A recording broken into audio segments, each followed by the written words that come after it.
ఐబొమ్మ నిర్వాహకుడు ఇమ్మడి రవి అరెస్ట్ నేపథ్యంలో సినీ ప్రముఖులు హైదరాబాద్ సిపి సజ్జనర్ ను కలిసి చర్చించారు. అనంతరం మాట్లాడిన చిరంజీవి పైరసీ వల్ల ఇండస్ట్రీకి జరుగుతున్న నష్టంపై ఆవేదన వ్యక్తం చేశారు. సినీ పరిశ్రమపై లక్షల మంది ఆధారపడి ఉన్నారు.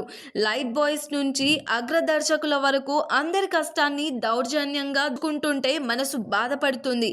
ఎన్నో ఏళ్లుగా పైరసీని ఎలా ఆపాలో ప్రయత్నిస్తున్నాం, కానీ పూర్తిగా ఫలితం రాలేదు. ఈ ఏడాది కూడా చాలా సినిమాలు పైరసీ అయ్యాయి. దీనివల్ల భారీ నష్టం కూడా జరిగింది.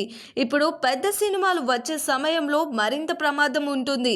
రాజమౌళి తీస్తున్న కొత్త భారీ సినిమా ప్రపంచానికి మన ప్రతిష్టతను చూపిస్తుంది. అలాంటి సమయంలో పైరసీ మరో పెద్ద సవాలు. ఇలాంటి నేరస్తు పట్టుకున్నందుకు సిపిసిఐ ఆనంద్ నుంచి ఇప్పటి సజ్జనర్ వరకు పనిచేసిన పోలీస్ టీంకు ధన్యవాదాలు.